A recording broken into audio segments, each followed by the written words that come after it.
Itong oregano na ito mga kaubayan ay napakarami pong mga karamdaman ang kaya niyang lunasan ito. Hindi lang po sa ubo ginagamit itong oregano na ito. Ginagamit din po ito sa mga nabinat at napasma, sa mga matang malalabo itong oregano na ito. Pero ipupukus ko po itong oregano na ito mga kaubayan sa karamdaman na yung masasakit na katawan. Ito po. Yung sa bewang, yung masasakit na bewang, yung masakit na likod, yung makikirot, lalong-lalo na po sa ating mga kaubayan na yung mga hardworking, yung mga nagtrabaho sa bukid, karpintero, madalas pong sumakit ang kanilang mga bewang niyan mga kaubayan, yung kanilang likod, yung sa mga babae naman sa likod, yung sa may pali nila sa likod, madalas pong sumakit yan. Itong oregano na ito ay mabisa po ito sa ganong karamdaman. Ang proseso po ng paggamit mga kaubayan, kumukuha lamang po ng dahon nito. Yung malalapad na ganito, itong dami oh. Yung malalapad na dahon niyan, kinukuha po ito. Pagkatapos po, ay pinipitpit po ito. Pinipitpit at itapal po.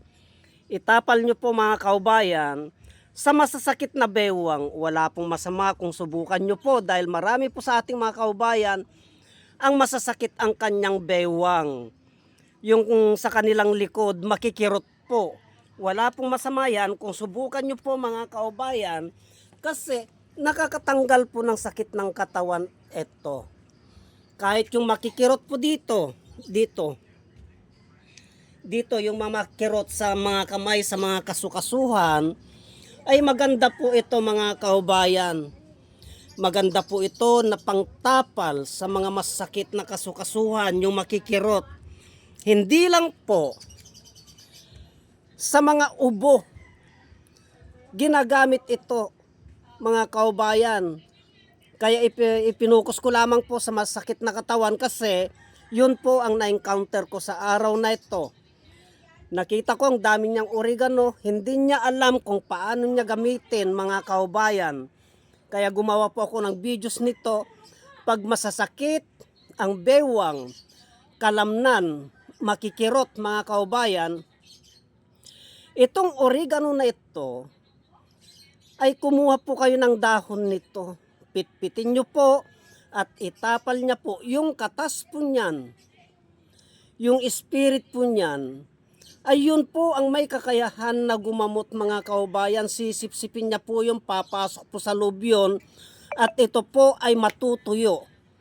Ito. Wala pong masama kung obserbahan ninyo, subukan po ninyo mga kaubayan. Baka ito po ang makalunas ng inyong problema sa masakit na kasukasuhan sa bewang. Yan.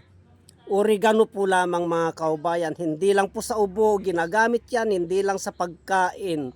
Maganda po ito sa masasakit na kasukasuhan. Marami pong salamat.